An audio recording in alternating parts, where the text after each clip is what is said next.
Eu queria convidar você para nós abrirmos a nossa Bíblia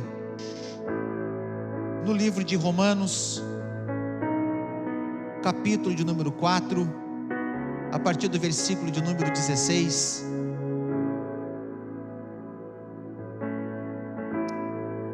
Romanos capítulo 4, a partir do versículo de número 16.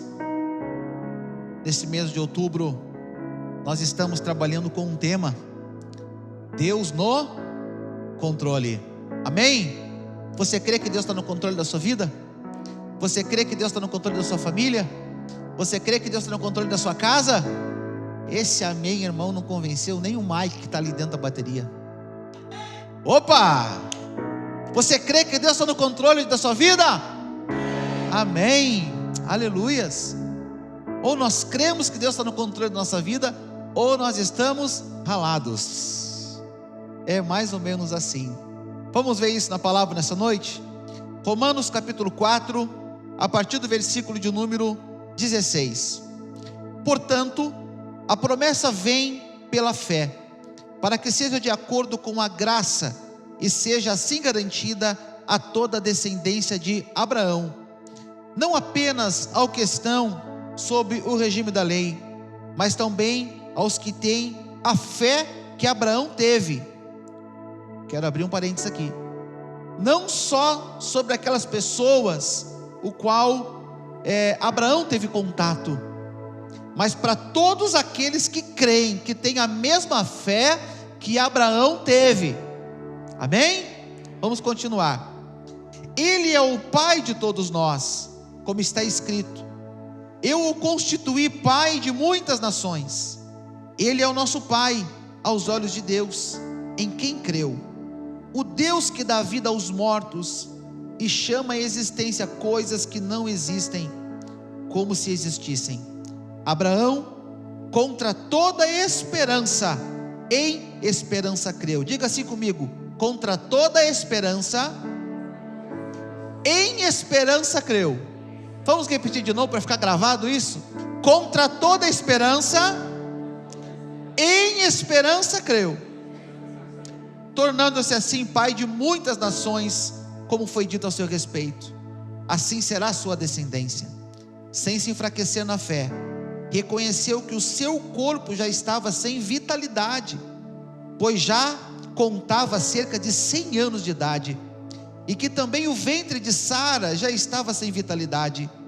Mesmo assim não duvidou, nem foi incrédulo em relação à promessa de Deus, mas foi fortalecido na sua fé, e deu glória a Deus, estando plenamente convencido de que Ele era poderoso para cumprir o que havia prometido. Amém? Irmãos, eu sou apaixonado por esse texto. É um texto lindo demais. É um testemunho tão vivo da vida de Abraão. É um testemunho tão lindo de Abraão. Por isso que ele é conhecido para nós como pai da fé, porque esse texto, esse exemplo, esse episódio na vida de Abraão, ele é um link, ele é uma base para a nossa fé. E ter fé hoje em dia não é fácil. Pastor, como assim não é fácil? Eu acredito que uma das maiores dificuldades que as pessoas têm hoje em dia não é de crer em Deus, porque eu acredito que todo mundo crê em Deus de um jeito ou de outro. Tem pessoas que elas creem em Deus e dizem: olha, Deus, bota um pouquinho mais de retorno para mim, por favor. Aquelas pessoas que creem em Deus dizem assim: olha, eu creio em Deus, eu creio que Deus existe, eu creio que Deus é maravilhoso, eu creio que Deus está aqui. Essa pessoa, ela crê em Deus, ela acredita em Deus. Mas tem aquela pessoa que diz: não, eu acredito que Deus não existe. De certa forma ela acredita em Deus também, porque ela está dizendo que Ele não existe. Tem aqueles que dizem: não, Deus não existe, mas existe algo maior, né? Existe algo que comanda tudo, um cosmo que... Então, de uma certa forma, as pessoas elas acreditam em alguma coisa além do aqui aqui do natural da terra. É muito rara a pessoa que diz assim: olha, terminou, morremos aqui, acabou a vida, não tem mais o que fazer. As pessoas, elas fazem uma confusão na mente. Existem religiões que fazem uma confusão na mente das pessoas, né? Tem um cara aí muito famoso que está nas redes sociais aí, né? Que faz palhaçada, não fala nada com nada, né? Mas lá na Irlanda do Norte ele é conhecido. Que ele diz que quando ele morrer, ele quer ir pro olho de Horus. Ele acredita nessa bobagem. Então as pessoas, elas acreditam em Deus de uma forma ou de outra. Elas acreditam em Deus. Ele diz que quer ir no olho de Horus porque lá em Horus tem 3 deuses. E a gente dá bastante risada, né, com as palhaçadas dele. Crer em Deus não é. Crer que Deus existe, presbítero Ladino, não é difícil. Deixa eu fazer uma pergunta para você aqui. É claro que a resposta vai ser sim, senão você não estaria dentro da igreja. Você crê em Deus? Você crê que Deus existe? Quem crê, diz amém. É difícil crer que Deus existe? Não. Isso nós vencemos, que Deus existe, é algo vencido em nós. O difícil e a dificuldade que nós temos é crer que Deus está no controle de nossa vida. Crer na existência de Deus é fichinha, é barbada, é fácil. O difícil, e eu não estou falando para as pessoas que estão no mundo, porque para elas é mais difícil ainda, mas eu estou falando para nós que estamos aqui. Para nós, existem pessoas que têm uma dificuldade muito grande de crer que Deus, Ele está no controle da sua vida, no domínio de tudo, no comando de tudo. E eu não estou falando aqui nessa noite de dizer que crer em Deus, de falar, não, eu creio em Deus, eu acredito, Deus é tudo, oh meu Deus, Deus é o meu Deus, vixe Maria, Deus é tudo, eu creio que Deus é tudo, eu creio que Deus faz tudo, eu creio, mas eu não estou falando desse falar da boca para fora, desse dizer da boca para fora. Eu estou falando em crer em Deus de uma forma que as nossas ações comprovem que eu creio em Deus. As ações que eu tenho, as atitudes que eu tenho, mostre e comprove para todos que possam ver que realmente eu creio em Deus. Porque eu digo que creio em Deus, mas as minhas atitudes, elas me afastam disso. Eu digo que creio em Deus, mas o meu estilo de vida, o estilo de vida que eu vivo, é de uma pessoa que não crê em Deus. Eu acredito que Ele existe, amém, mas o meu estilo de vida, ele não é um estilo de vida que compactua com alguém que crê que Deus está no controle.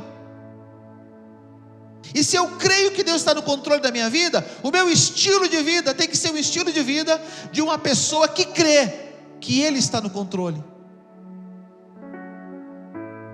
Então, será que nós realmente cremos que Deus está no controle de nossa vida?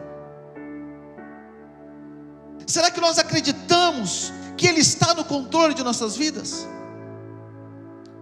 Porque se Ele está realmente no controle da minha vida, e eu digo para você que Deus está no controle da minha vida, isso eu posso garantir, isso eu posso assinar, isso eu posso registrar em cartório para você, que Deus, Ele está no controle da minha vida. Não sou eu não mando em mim, eu tenho um chefe, o meu chefe é Deus. Eu estava em Rio Grande e mandou para Canoas, eu fui. Estava em Canoas e mandou para Rio Grande de volta, eu fui. Eu estava em Rio Grande e mandou para Passo Fundo, eu fui. Estou em Passo Fundo, espero que Ele me deixe aqui, mas se Ele me mandar para outro lugar, eu vou. Porque a minha vida não é minha, a minha vida é dele. Eu não mando em mim. Eu só tenho 2 pessoas que mandam em mim. Uma é Deus e a outra é a Simone. O resto, então eu creio que Deus, Ele está no comando, no controle da minha vida. E se Ele está realmente, eu não posso sofrer a precipitação. Diga comigo, precipitação. Irmãos, a precipitação é a inimiga número 1 do controle de Deus na nossa vida. Num dos livros que eu estava lendo, não me lembro agora qual deles, eu li essa história, eu achei muito interessante, de um pai muito rico. O seu filho foi atingido por uma bactéria, e os órgãos do seu filho, todos eles paralisaram, e ele ficou somente vivo por aparelhos. E os médicos disseram: olha, não tem mais o que fazer, temos que aplicar a eutanásia nele, porque ele está sofrendo. A esposa diz: não, vamos aplicar a eutanásia. A família diz: vamos aplicar a eutanásia, mas o pai estava resistente, o pai dizendo: não, Deus está no controle, eu acredito que Deus vai fazer alguma coisa. Mas foram tantas as vozes e tantos os conselhos, tantas palavras de pessoas que diziam que Deus estava no controle, mas elas falavam da boca para fora. As atitudes delas não eram uma atitude de que Deus estava no controle. Aquele pai, ele estava tendo uma atitude de um pai, o qual Deus estava no controle, ele estava esperando nas mãos de Deus. E tanto foi a pressão que aquele pai disse: olha, onde é que eu tenho que assinar? Vamos aplicar a eutanásia então no meu filho, ele está sofrendo demais, um adolescente, pode aplicar. E aquela criança, eles aplicaram, e aquela criança então morreu. Enterraram aquela criança, e passada mais ou menos uma semana, ele era um homem muito rico. Antes do filho morrer, ele procurou ajuda em tudo que é laboratório, em tudo que é médico, em tudo que é lugar. Um dia ele recebe, uma semana depois que o seu filho morreu, ele recebe a ligação de um laboratório, de um grande médico, e o médico diz assim: o senhor é o pai do fulano? E eu sou. Eu tenho uma novidade, uma notícia quentinha, que vai trazer muita alegria para a sua vida, vai mudar a sua vida. E ele: o que foi? Nós descobrimos um medicamento que reverte a situação do seu filho, e o seu filho vai voltar à vida depois dele tomar esse medicamento. Aquele pai diz assim: tarde demais, eu me precipitei. Se aquele pai não tivesse se precipitado, o seu filho tinha recebido aquele medicamento que o laboratório tinha descoberto, os cientistas tinham descoberto, e aquela criança estaria viva. Toda precipitação, ela é inimiga do confiar em Deus, do Deus no controle. Então nós precisamos ter um cuidado muito grande com as precipitações que vêm contra a nossa vida, que vêm contra mim e contra você, porque nós declaramos: Deus está no controle, mas a atitude minha tem que ser uma atitude de alguém que diga: Deus realmente está no controle. Amém? Voltando para Abraão, eu quero falar primeiro de Abrão, antes de ter o seu nome modificado, antes de ter o seu nome mudado. Abrão, quando ele tinha seus 75 anos de idade, talvez 75 anos de idade, nós já estamos pensando em pendurar a chuteira, né? Com 75 anos de idade, Deus chama Abraão e anuncia um projeto na vida de Abraão. Quando Abraão pensou, acho que já tinha acabado tudo, já tinha feito tudo que tinha que fazer, era só curtir a praia, a montanha, né? A rede. Com 75 anos de idade, Deus chega para Abraão e diz assim: Abraão, é o seguinte, eu tenho um projeto para você. Senhor, qual é o projeto? Gênesis 12:2: farei de você um grande povo, e o abençoarei, e tornarei famoso o seu nome, e você será uma bênção. Nossa, que projeto lindo, que promessa maravilhosa, Senhor, eu me sinto honrado por isso. Que coisa linda que tu quer fazer comigo, que coisa maravilhosa isso, tu quer me tornar pai de uma grande multidão, pai de um povo enorme, tu quer, e tu diz ainda que tu vai abençoar esse povo, tu vai tornar o meu nome famoso, isso é maravilhoso demais. E ele fica muito feliz com aquela promessa. Só que aí surge o primeiro problema da promessa. Irmão, toda promessa de Deus, ela vem acompanhada com problema. Porque promessas de Deus na nossa vida, elas vão ao contrário do fluxo normal da nossa vida. Promessa de Deus é diferente. Deus tinha uma promessa para mim. Eu tinha uma empresa, tudo certo, tudo bem, ótimo, maravilhoso. Bom, para a promessa se cumprir, a empresa teve que fechar. Tem um problema. Abrão, ele diz assim: olha, só tem um problema, eu não tenho filhos. Como que eu vou ser pai de uma multidão se eu não tenho filhos? E a minha esposa Saraí, ela é estéril, ela também não pode ter filhos. A vida inteira a gente tentou, nós estamos a vida inteira tentando, e a gente não consegue. E agora chega Deus e diz para mim que eu vou ser pai de uma multidão, que um povo vai nascer através da minha descendência, sendo que eu não tenho filhos e a minha esposa é estéril. Primeiro problema da promessa. Qual é o primeiro problema da promessa? Crer e acreditar que o impossível, aquilo que vai contra toda e qualquer esperança, aconteça. Abraão tinha esperança de ter um filho, Saraí tinha esperança de ter uma criança nos seus braços, no seu ventre, mas essa esperança morreu. Tem um ditado popular que diz que a esperança é a última que morre. Não está na Bíblia, esse é um ditado popular, viu? Mas Abraão, ele está agora crendo contra quê? Contra a esperança. A esperança já foi, já morreu, acabou. Mas ele continua crendo.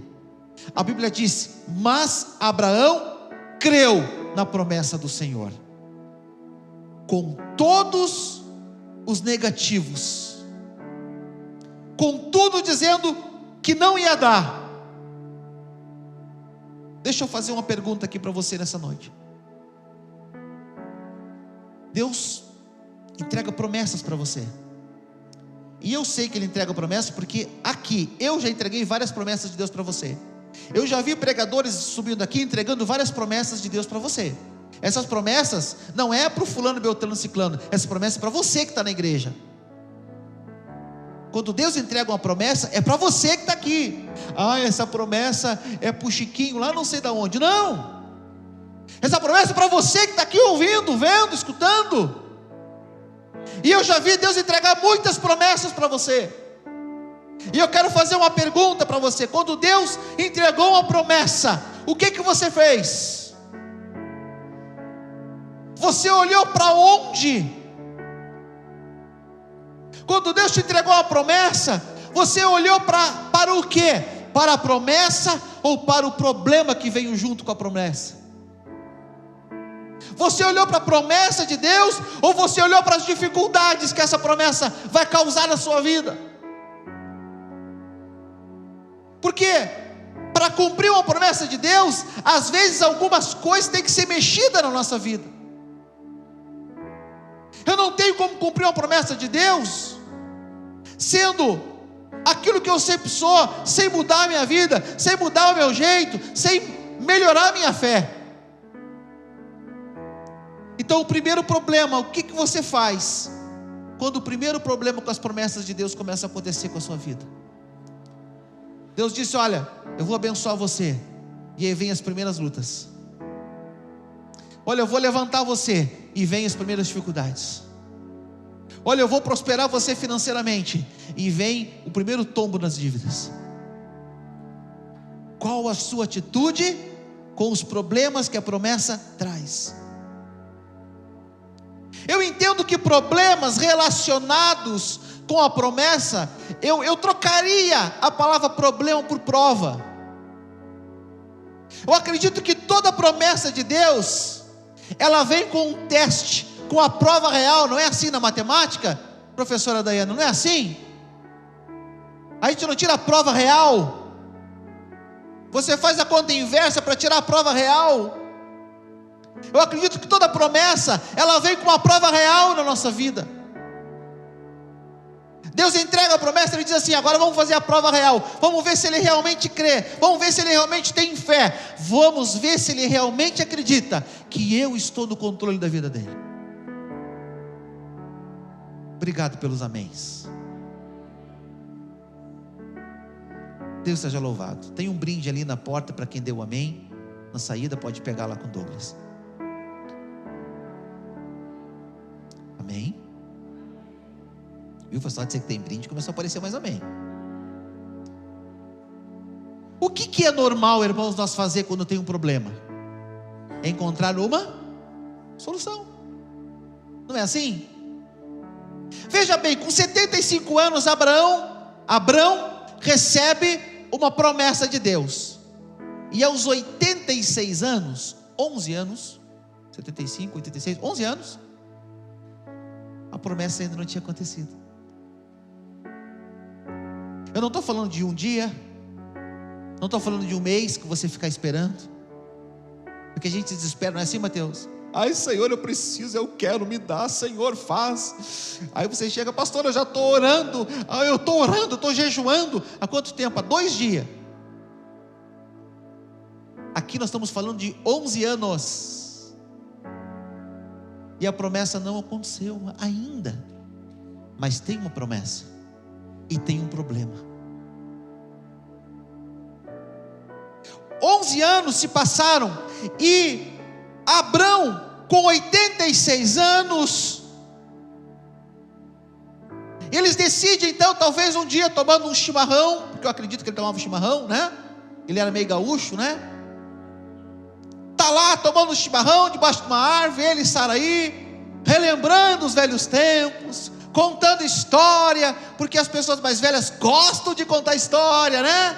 Contando história, o que aconteceu no passado, estão lá, e daqui a pouquinho Saraí, ela diz, vem cá, lembra que há 11 anos atrás, Deus deu uma promessa? E Abraão, pois é, minha velha, eu lembro. Pois é, mas tem um problema, né? Eu sou velho demais, você é estéril. O texto romano diz que nós não temos mais vitalidade, as regras já sumiram. Você nunca pôde ter filho, minha velha,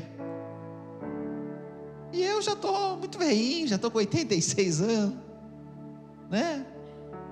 É difícil, né? Aí Saraí, eu tenho uma ideia, eu acredito, meu amor, a conversa do casal, tá? Não está na Bíblia, tá, gente? Pelo amor de Deus, eu que estou falando. Eu acredito, meu amor, que ainda não aconteceu, porque falta uma atitude nossa. Nós temos que fazer alguma coisa. Deus está esperando te dar um passo de fé. Irmão, cuidado com essas conversas. Abre o olho. Abrão,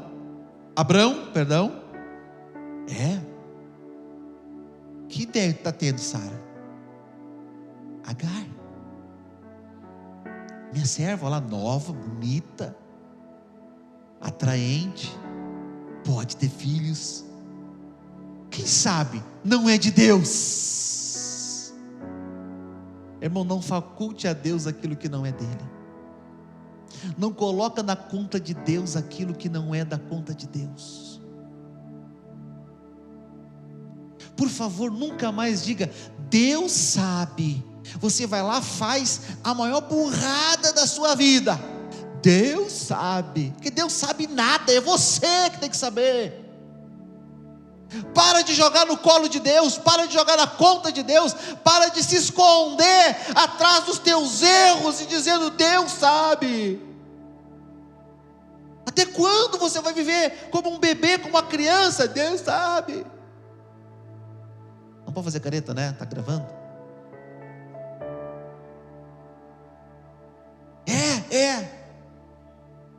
Nasce quem, irmãos, do relacionamento entre Abrão e Agar? Nasce Ismael, um problemão. Nasceu Ismael, deram um jeitinho para Deus. Senhor, a promessa não estava acontecendo, e eu acho que não estava acontecendo. Eu estou sentindo de Deus que tu tem que ter um filho com Agar. Eu estou sentindo de Deus que essa é a direção certa. Eu estou sentindo de Deus que é assim. Eu tive um sonho, eu vi um olho, eu vi uma mão apontando para Agar. Eu acho que é. Um gato passou 3 vezes, rodopiou na volta de Agar. É a resposta de Deus. E nós começamos a querer encontrar resposta para as coisas que não têm resposta. Nós acabamos querendo encontrar uma justificativa para agir, quando Deus manda esperar. Eu tenho que achar algum jeito de fazer alguma coisa. Ei, espera! A promessa vai vir. Não é no teu tempo, não é no nosso tempo, é no tempo de Deus. Mas a gente tem um problema, e nós, como os bons brasileiros, queremos resolver os problemas. Deus desespera, e a gente diz: deixa comigo, deixa para mim. Eu sei como faço isso. Nós não sabemos de nada. Nada. Deus deixa claro para Abraão que não é Ismael. Deus deixa claro para Abraão que Ismael não faz parte da promessa. Agora Ismael se torna o quê? Uma precipitação. Ismael se torna um problema, ao ponto de Abraão ter que mandar embora ele e a sua mãe. Aquilo que antes era uma solução, ele se tornou um grande problema. Deixa eu fazer uma pergunta para você: já aconteceu isso com você? Ah, pastor, surgiu aqui a solução para o meu problema. Eu estou devendo 50 mil, o agiota me ofereceu. Pastor, é de Deus. Eu estava orando, eu estava pedindo, eu estava buscando de Deus, e o agiota bateu na minha porta. Olha a solução. Entra nessa para você ver a encrenca que você vai se meter a hora que ele começar a te cobrar. Você vai vender rim, vai vender fígado, vai vender um pedaço do coração fatiado, assado, e não vai pagar dívida. Eles vão atrás de você, eles vão ameaçar a sua família, e se você vai ter que mudar de cidade, e vai ter que se esconder, porque toda precipitação, ela gera um grande problema. Você já passou por isso? Você já enfrentou isso? O problema da precipitação? Agir precipitadamente? Depois dizer: eu não era para ter agido dessa forma, eu não era para ter feito aquilo. Já passou? Quem já passou? Só eu? Não, tem 1, 2, 4, 10, 50. Tem vários. Eu não era para ter agido assim. Me precipitei. Eu não era para ter comprado isso. Parcelei em 10 vezes no cartão. Olha aqui. Já falei domingo passado sobre o negócio da parcela do cartão, né?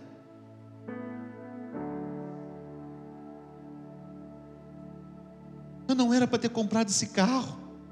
Financei aqui em 48 vezes. A parcela é muito alta. Vou colocar lá na revisão para ver se baixa a parcela. É injusto. Irmão, anota aí. É injusto você fazer isso, porque quando você foi comprar aquele carrinho lindo e maravilhoso, você se precipitou, e o rapaz lá disse: olha, é 48 vezes de 1.000 e pouco. Pode ser. Aí vem aquele livro para você pagar todo mês, de 1.000 e pouco. Aí chega uma hora, você começa a pagar 10 parcelas, chega na 11, mas está muito caro essa parcela. Aí vem um diabinho de um lado e diz: bota na revisão não.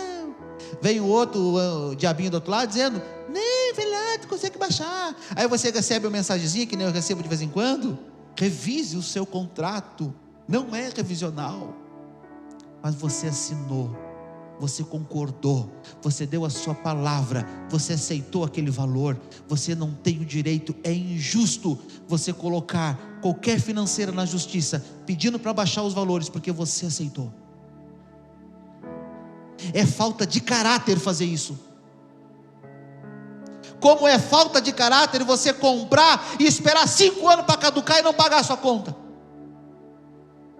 Quem tem conta caducada Irmão, em nome de Jesus, procura eles e vai pagar. Você continua devendo. Talvez você tenha saído do SPC e Serasa, mas você continua um devedor. No caderninho, sabe aquele caderninho que tinha antigamente na venda? Ia na venda o caderninho, né? No mercadinho, né? O caderninho. No caderninho do céu você está devendo ainda. Vai lá no teu credor, te humilha. Disse: olha, passou já 5 anos. Caducou, já saí do SPC Serasa. Não tive como pagar. Posso dar 50 por mês? Dá para nós fazer alguma coisa? Posso pagar 100 por mês? Ah, que vergonha, pastor. Vergonha comprar e não pagar. Você já teve esses problemas? De se precipitar e comprar o que não era para ter comprado? Você já teve o problema de decidir coisas precipitadamente? Eu não era para ter feito isso, eu não era para ter tomado essa decisão, mas você tomou. Eu não era para ter mandado aquele homem embora de casa, tão bom que ele era. Eu não era para ter falado aquilo para minha esposa, eu não era para ter agido precipitadamente desse jeito. Irmãos, quanto tempo perdido por causa das precipitações, quanto dinheiro gasto e botado fora por causa das precipitações, quantas amizades desfeitas por causa de precipitações, dinheiro emprestado. Por favor, crente, não empresta dinheiro para ninguém aqui dentro, pelo amor de Deus, senão a gente vai perder mais gente. Nós já perdemos alguns irmãos aqui porque pediram dinheiro emprestado, não conseguiram pagar e não conseguiram continuar aqui na igreja, olhando para a cara dos irmãos, foram embora para outra igreja, devendo para os irmãos. Estou devendo até hoje. Ô crente, espera aí, chega por Ladinho e diz: Ladinho, eu estou te devendo, tu me emprestou 10 mil, eu estou te devendo, não estou conseguindo te pagar, posso te dar 100 por mês? Tu já perdeu mesmo? Pega 100 pelo menos, né, meu irmão? É 100 a menos. Agora não vira as costas e vai embora como se nada tivesse acontecendo, e passa na rua e vira o rosto como se nem conhecesse. A hora que você precisou, você teve dinheiro na mão.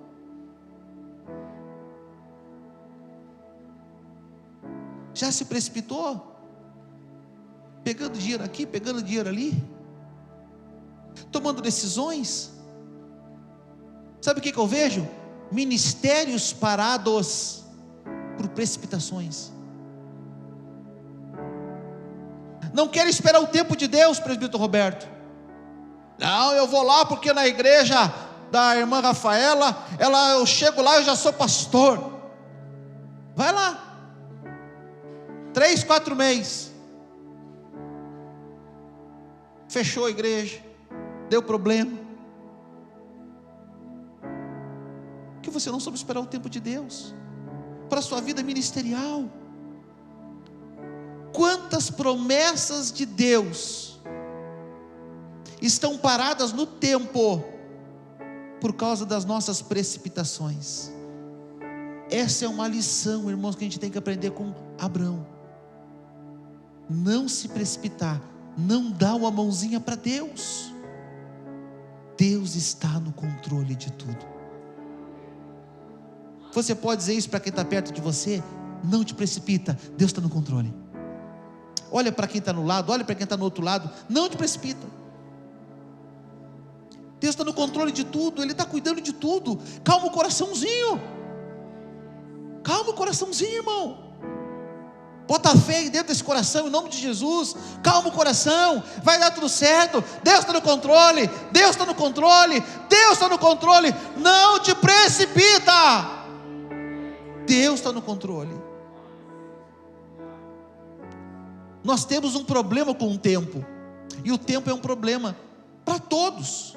O tempo, a idade, isso é um problemão que nós temos. O profeta Joel, ele recebe uma palavra de Deus, ele recebe uma revelação de Deus. Deus fala através do profeta Joel, mas a gente às vezes descarta essa palavra do profeta Joel. O que Deus fala para Joel no capítulo 2, no verso 28? Derramarei do meu espírito sobre todos os povos, seus filhos e suas filhas profetizarão, os velhos terão sonhos, os jovens terão visões, até sobre os servos e servas derramarei do meu espírito naquele dia, mostrarei maravilhas do céu e na terra, sangue, fogo e nuvens de fumaça. Eu quero me deter aqui nos velhos, com todo o respeito que eu tenho por vocês, mas eu estou me preparando para ser velho, e a Simone diz que eu sou chato agora. Ela diz assim: coitada de mim quando tu tiver com 75. E eu disse: que Deus te livre. Ou tu ora para Deus me mudar, ou tu ora para eu morrer antes disso, né? Eu espero que tu ore para Deus me mudar.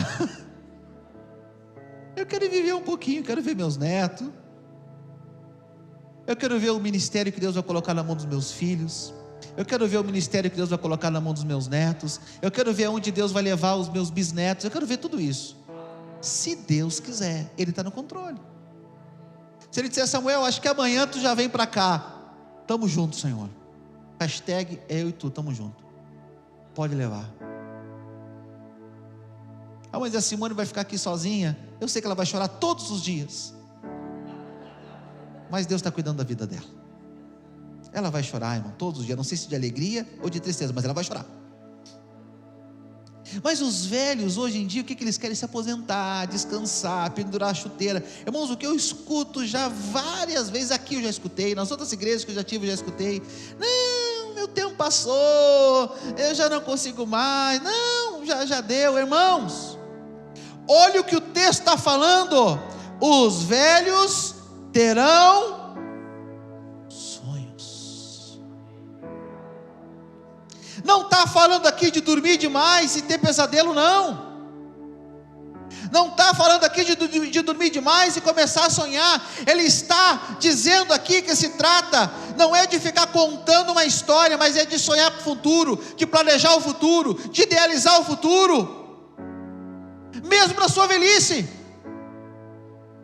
Porque eu acho que não avisaram para você: crente, cristão, lavado, redimido pelo sangue do Cordeiro, não tem aposentadoria na igreja. A aposentadoria não é esse seu trabalho. No reino de Deus, a sua aposentadoria é a morte. Até o final dos teus dias, você foi chamado pelo Senhor para sonhar, para planejar, para idealizar o futuro. Não sou eu que estou dizendo, é a palavra que você diz que crê. Você que já é velho, comece a sonhar. Eu quero que você entre aqui nessa igreja e você comece a sonhar com essa igreja. Você chega: pastor, eu estou sonhando com essa igreja assim, eu estou sonhando em fazer tal coisa, eu estou sonhando em agir assim, eu estou sonhando em fazer isso. É isso que eu quero que você planeje, que você sonhe, que você vá para frente. Essa palavra de Deus para nós. Pastor, eu já estou velho. O que você deixa para Caleb? Que quando Moisés morre, ele tinha 85 anos. Com 85 anos ele tinha toda a terra das tribos de Israel para conquistar. Com 85 anos, gente, não era mais um guri, mas ele conquistou. Ele foi à frente, ele foi adiante.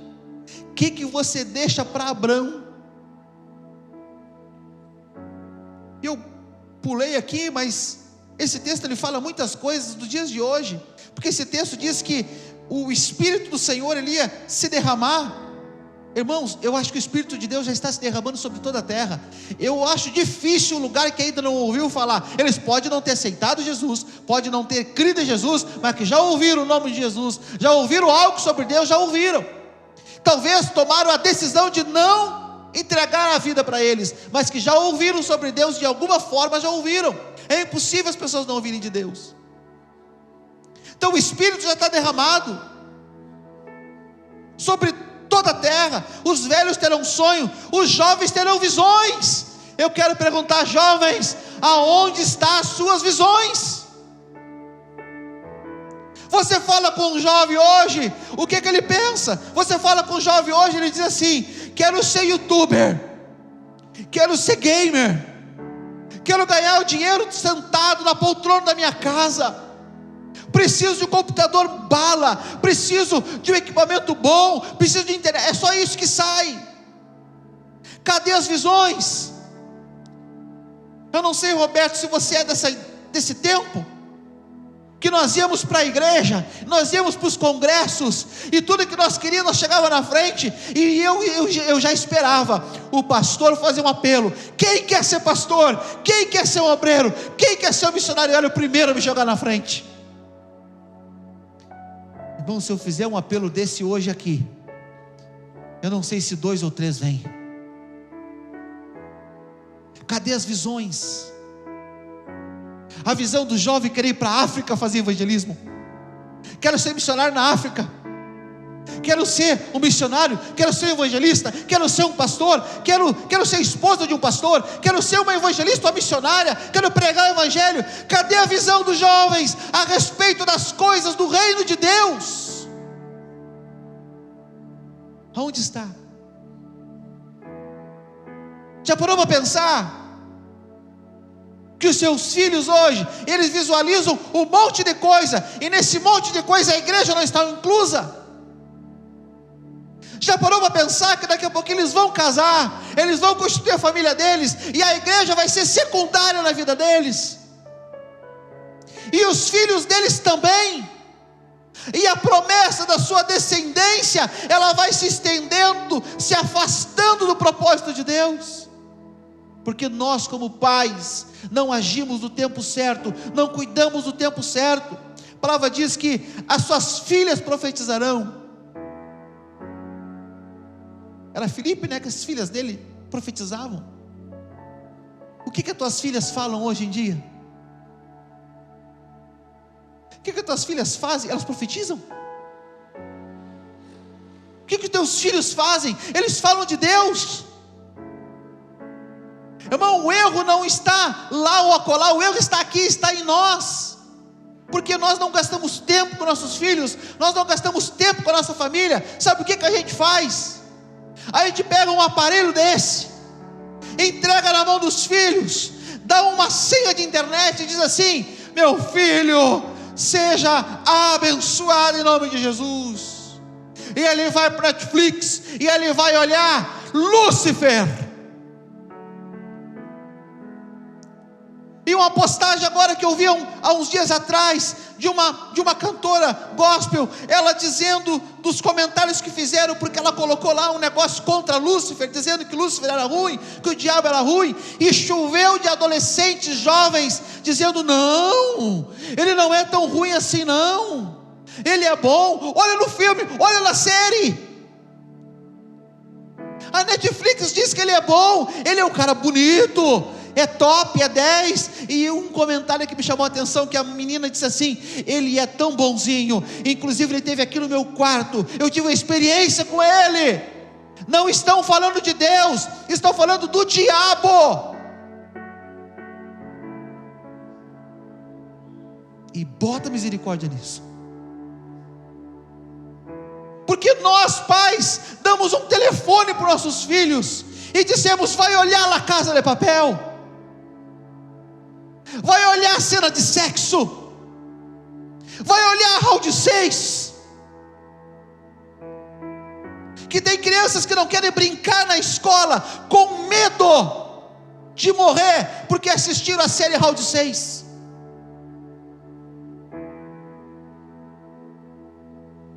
Aí você chega na igreja: pastor, o meu filho não quer vir na igreja hoje. Mas é claro que não, ele tem um monte de filme para olhar. Já viu o último cartaz da Liga da Justiça? Os super-heróis, já viram? Um super-homem Biba,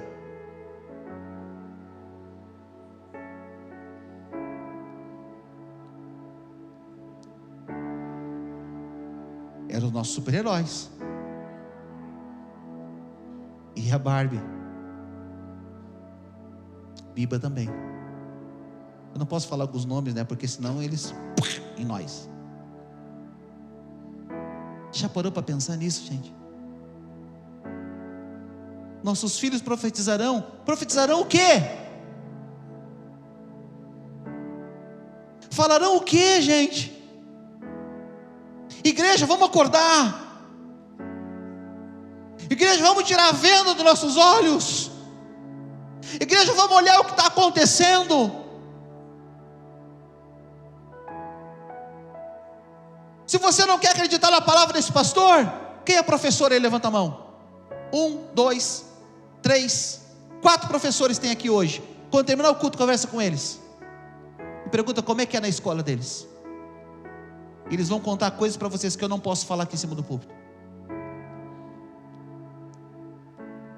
Conversa com os teus filhos, senta com eles e diz assim: filho, como é que é lá na escola? Como é que teus amiguinhos? Vocês vão ver que eles têm namorados, têm namoradas, tem menino com menina, tem menino com menino, e para eles é normal, porque o mundo diz que é normal, e a gente acha que estamos fazendo uma grande coisa, trazendo eles para a igreja. A nossa primeira igreja é aonde, gente? Na nossa casa. Esse negocinho aqui é uma bênção, mas é a maior maldição que eu conheço. Ela é uma bênção, mas depois que esse negócio aqui ficou liberado para nossas crianças, depois que você deu um desse aqui para o seu filho, a fé dele começou a ser amortecida. Tem um programinha que você instala, que você controla tudo que ele vai fazer. Eu tenho no celular do meu filho. Está lá. Daqui a pouquinho chega aqui uma notificação. Seu filho quer instalar tal programa, eu olho. Não. Ele me ama, né? Não pode. Mas todos os meus colegas têm, mas você não vai ter. Porque eu estou preparando você para ser um homem de Deus, um servo do Senhor. Eu quero te ver profetizando na igreja. Eu não quero ver a tua mãe lá na frente pedindo oração por ti, porque tu está afastado dos caminhos de Deus, mas eu quero te ver lá na frente profetizando em nome de Deus.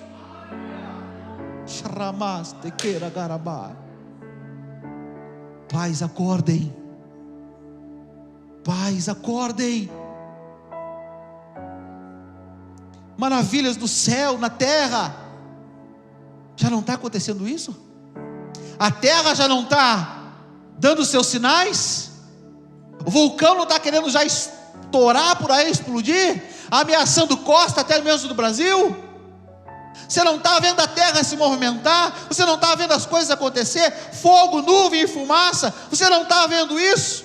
Incêndios intermináveis, incontroláveis, sinais nos céus, sinais na terra, que mostram que o fim dos tempos está chegando, que o final dos dias está chegando, que Jesus está chegando para buscar a igreja, e nós estamos inertes, acomodados, esperando uma decantas néveas acontecer, que nem você e nem eu sabemos o que é uma decantas néveas. Alguma coisa acontecer. Deus está falando com a igreja, Deus está dizendo para você, Deus está trazendo as orientações, Deus está ensinando, mas você está no mundo de Bob, está no mundo da lua. Sai por aquela porta como se não tivesse escutado nada do que foi pregado aqui. Vai trabalhar amanhã como se nada tivesse acontecendo. Vê o seu filho se trancar no quarto o dia inteiro com o celular na mão e não faz nada. Que o Senhor tenha misericórdia da nossa casa, gente. Que o Senhor tenha misericórdia de nossos filhos. Que o Senhor tenha misericórdia da igreja. Que essa não seja a última geração da igreja. Sabe, quando eu oro, eu clamo a Deus: Senhor, que essa não seja a última geração da igreja. Porque nós encontramos pessoas dentro da igreja hoje questionando o evangelho. Não, mas não é bem assim. Não, mas eu acho que não é desse jeito. Evangelho não é para ser questionado, evangelho é para ser vivido. Você questiona política, questiona esquerda, questiona direita, isso aí você tem que questionar mesmo. Quem é melhor, quem é pior, quem é o bom, quem é o ruim. Agora, evangelho, Bíblia, não é para ser questionado, é para ser vivido. Deus não precisa de questionadores. Deus precisa de homens e de mulheres que preguem essa palavra. É isso que Deus precisa. Que problemão, gente. Amém? Louvado é o nome do nosso Deus. O reino de Deus, dentro do reino de Deus, nós somos chamados a crer contra a esperança. Pastor, não tem esperança mais para esse mundo. Nós somos chamados para crer que há esperança.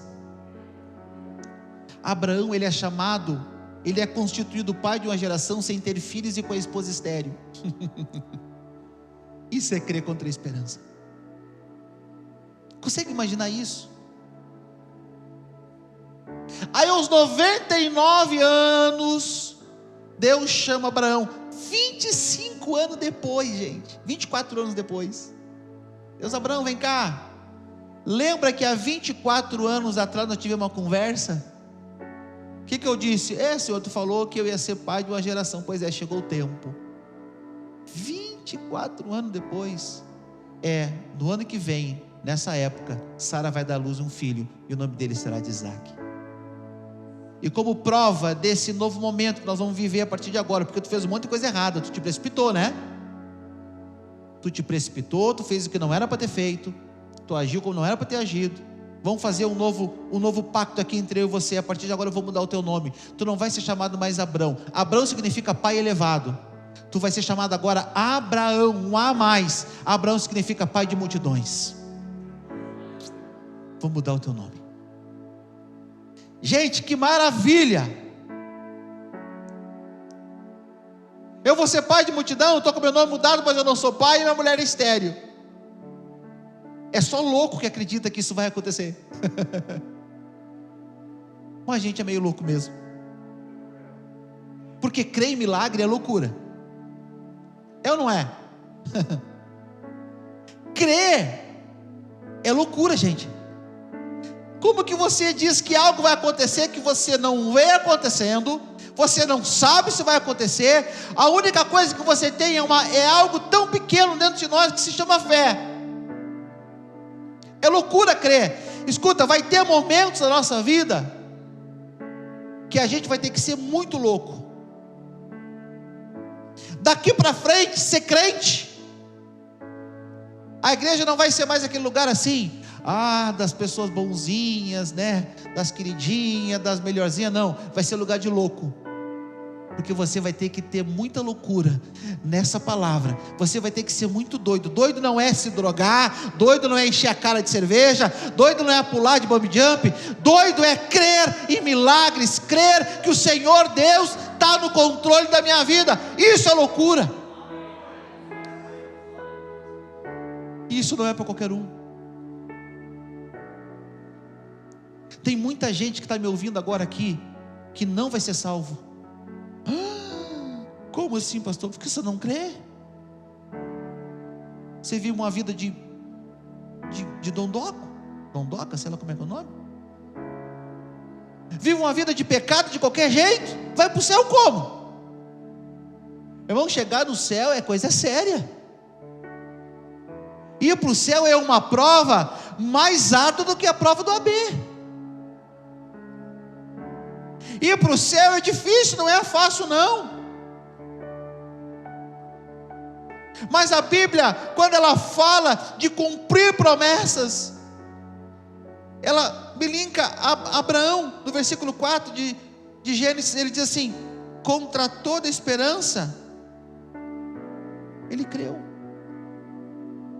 Abraão creu contra toda esperança. Me diz uma coisa, você consegue crer contra tudo ao contrário da sua vida?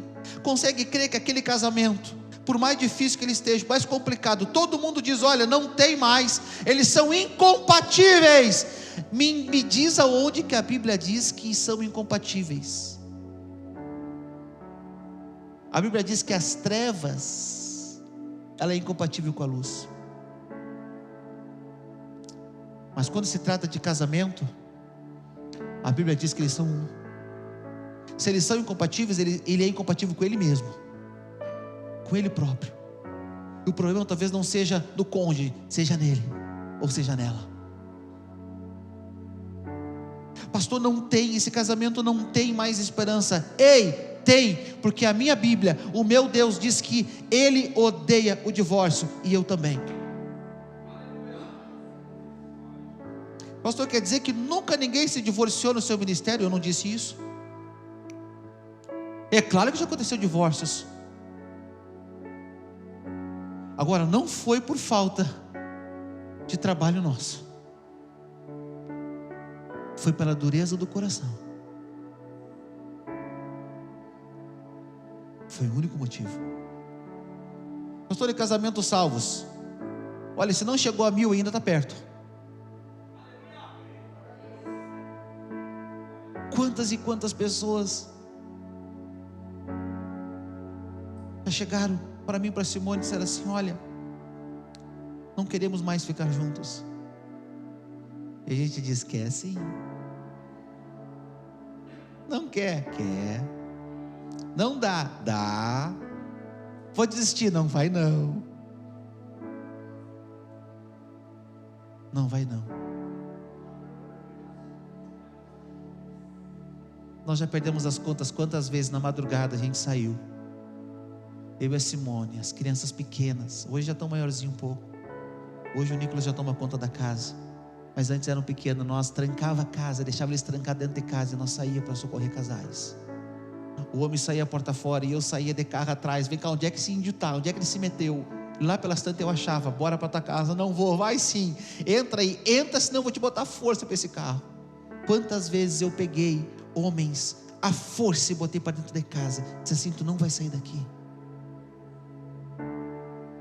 E hoje eu vou na casa deles e eles dizem: obrigado, pastor. Foram várias as vezes que isso aconteceu. Só que o jeito que as coisas estão andando, gente, eu estou vendo as famílias se destruindo.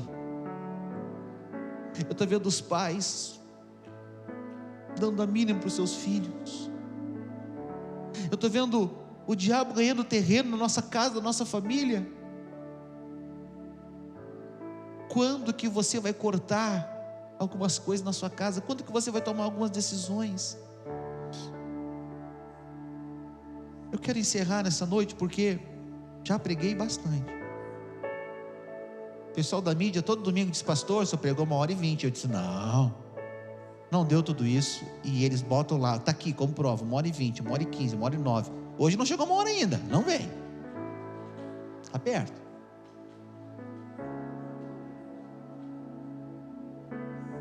A promessa aconteceu, presbítero Roberto. Nasce Isaac. Irmão, você consegue imaginar um velhinho de 100 anos carregando um bebê na rua? Né? Aí o amigo: é seu bisneto? Não, é meu filho. Teu filho? Meu filho. Eu que fiz. Aqui, é meu. Consegue imaginar aquele menino correndo pela casa, o Isaac? Gente, a alegria que é uma criança na casa. E assim, você sabe o trabalhão que uma criança dá. Consegue imaginar Sara, velhinha, Abraão, velhinho, os dois têm que dar conta do pequeno Isaac, uma espoleta para lá e para cá, vum, vum, vum, vum, vum, vum, vum. Aí quando chega ali, eu acredito que na adolescência ali por 12, 13, 15 anos, porque ele carregou as lenhas, então uma criança não consegue carregar, né? Aí Deus chega para Abraão e prova a promessa. Primeiro teve um problema com a promessa, agora vem uma aprovação. Não é fácil ser crente, gente. Sabe o que Deus fala para Abraão? Gênesis capítulo 22, versículo 1, diz assim: passado algum tempo, Deus pôs Abraão à prova, dizendo-lhe: Abraão, e ele respondeu: eis-me aqui. Então disse Deus: toma seu filho, seu único filho, Isaque, a quem você ama, vá à região de Moriá, sacrifique-o como holocausto num dos montes que eu vou te indicar. Eu acho que Abraão ficou assim: é sério? Será que eu ouvi isso mesmo? 25 anos esperando a promessa, e agora Deus manda sacrificar? Será que é isso mesmo? A esperança de Isaque ser o precursor das multidões está se acabando.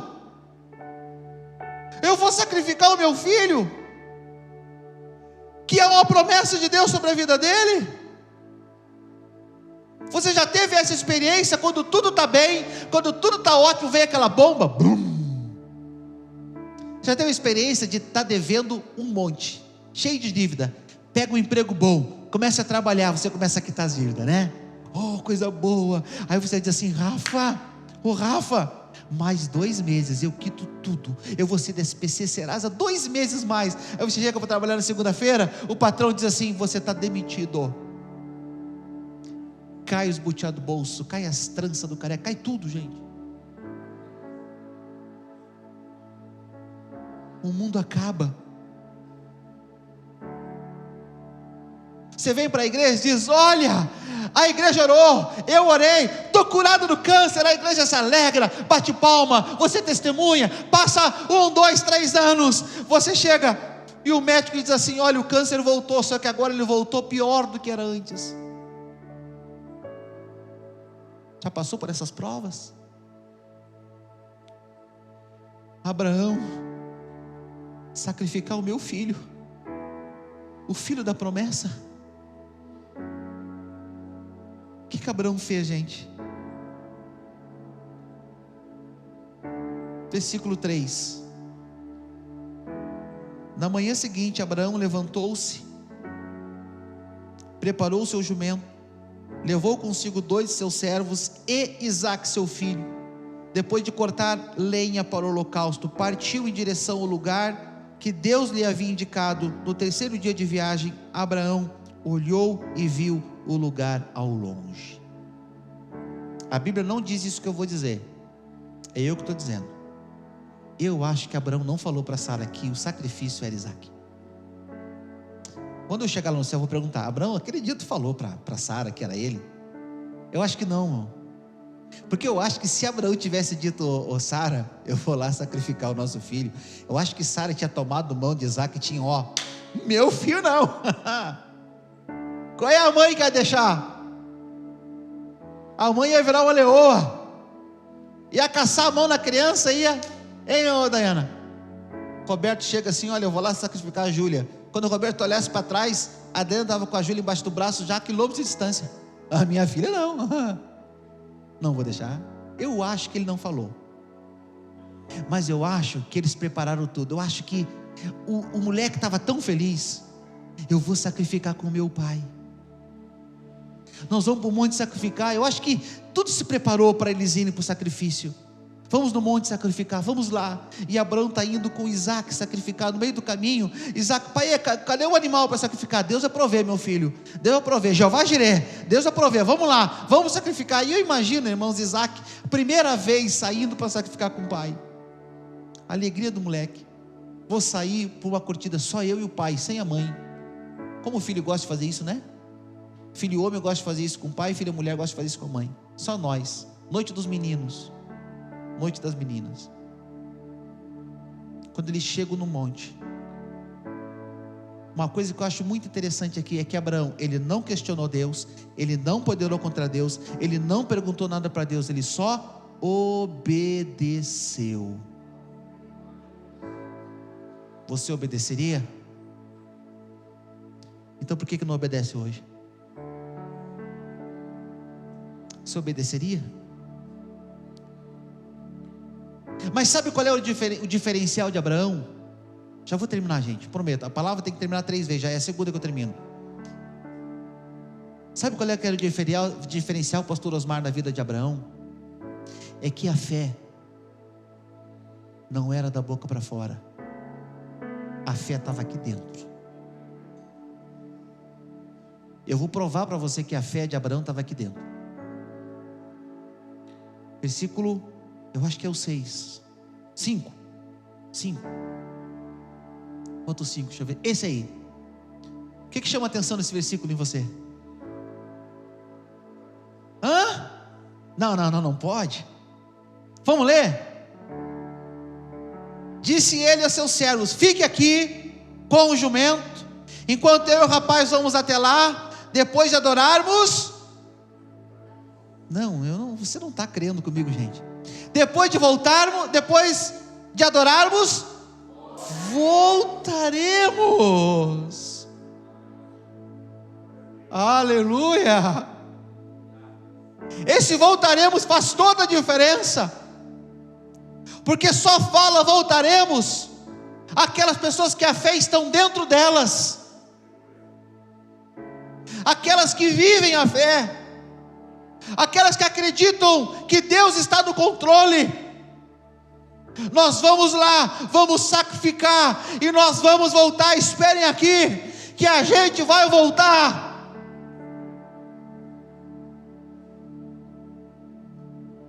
Essa fé, esse voltaremos, ele significa muita coisa. Ele significa Deus proverá. Ele significa Deus vai dar um cordeiro. Ele significa Deus vai prover. Ele significa Deus está no controle de tudo. Ele significa Deus está no controle, meu filho. Vamos lá. E daqui a pouquinho a gente volta. E o versículo 1 diz que Deus provou Abraão. E Abraão não titubeou, gente. Se você não sabe o significado de titubeou, pergunta depois para o presbítero Roberto, porque eu também não sei. Ele coloca Isaac em cima do altar. Ele pega um punhal e ele faz aqui. No que ele faz aqui, eu não sei se foi em hebraico, se foi em inglês, se foi em espanhol, mas o anjo diz: pare!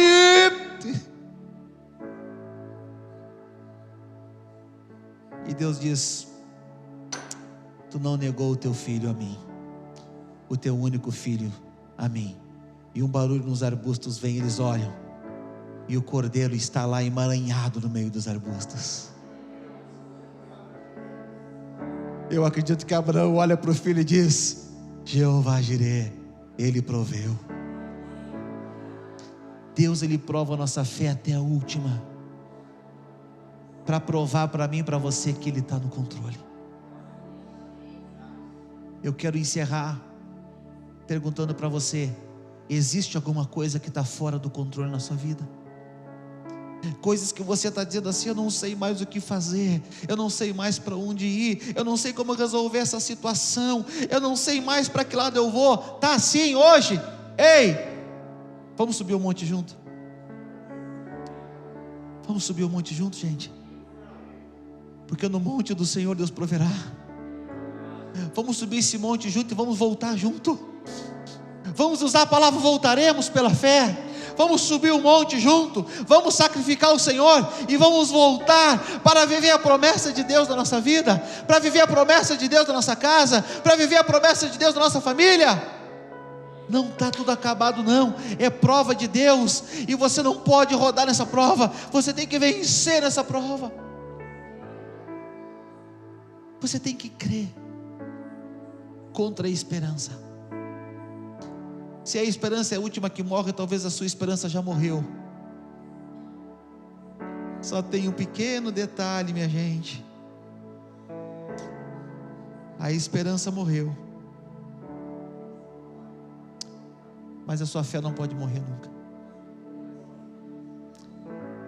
A esperança, talvez os nossos olhos, eles estão vendo escuridão, talvez os nossos olhos estão vendo tudo acabado, mas o meu coração e a minha mente não pode esquecer que aquele que prometeu, ele é fiel para cumprir o que ele prometeu.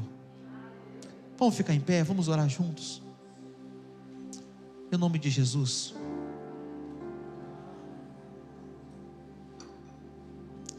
Xaramaste karamagarabagai. Fecha teus olhos. Vai pensando agora no que é impossível. Vai pensando agora nessa prova, vai pensando agora nessa luta, vai pensando agora nessa dificuldade. Aleluia, Jesus, como está difícil, Senhor.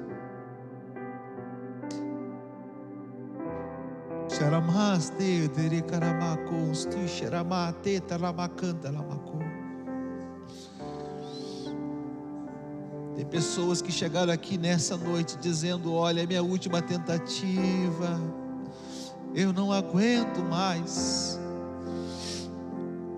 Eis aí a palavra de Deus para a tua vida, meu irmão. Eis aí a palavra de Deus para a tua vida, minha irmã. Eis aí o renovo da promessa dele sobre ti nessa noite. Tem pessoas que estão dizendo: está difícil de enfrentar, está difícil de conseguir, está difícil de seguir esse casamento, está difícil de conduzir os meus filhos, está difícil de conseguir conciliar o mundo com a fé. Mas olha o que eu te digo: suba o monte nessa noite, Deus vai prover, você vai viver as vitórias de Deus na tua vida, você vai viver as promessas de Deus na tua vida. Está difícil, então eu quero que você ore agora ao Deus que tudo vê, ao Deus que tudo pode, ao Deus que te dá promessas, mas que prova a tua fé. Aleluias. Senhor meu Deus, o meu coração nessa noite, meu Pai, eu consigo sentir no meu coração a dor de muitas pessoas aqui nessa noite, Senhor.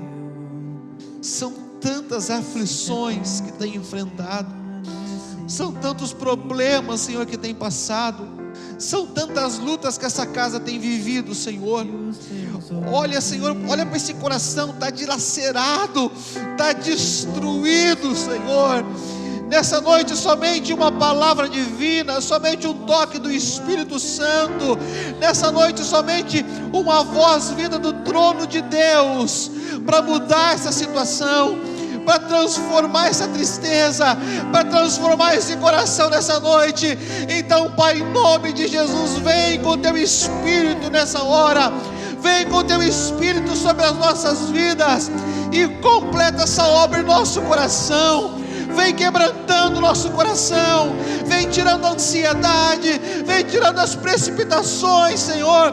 Vem, Senhor, firmando a promessa nessa noite, que em nome do Senhor Jesus, Senhor, as mentiras do inferno, as mentiras do diabo, as mentiras que Satanás tem trazido sobre essa vida, sobre esse coração, sobre essa mente, sobre essa família, sobre essa casa, que essas mentiras sejam destruídas nessa noite, pelo poder do nome do Senhor Jesus. Que as promessas de Deus se firmem, que as promessas de Deus se mantenham em pé sobre essa família, sobre essa pessoa, Senhor. Olha para esse coração nessa noite, fortalece esse coração. Nós subimos o monte do sacrifício nessa noite, pelos olhos da fé, Senhor. Pelos olhos da fé, Senhor, nós subimos o monte nessa noite. Pelos olhos da fé, Senhor, nós vamos voltar. Pelos olhos da fé, Senhor, nós vamos conseguir. Não porque falamos, mas porque vivemos. Ah, meu Deus, nessa noite, transforma, Senhor. Vem com socorro, Senhor. Vem com o refrigério, meu Deus. Vem com a resposta, Senhor. Em nome do Senhor Jesus. Em nome do Senhor Jesus. Em nome do Senhor Jesus. Levante suas mãos. Cante. Cante.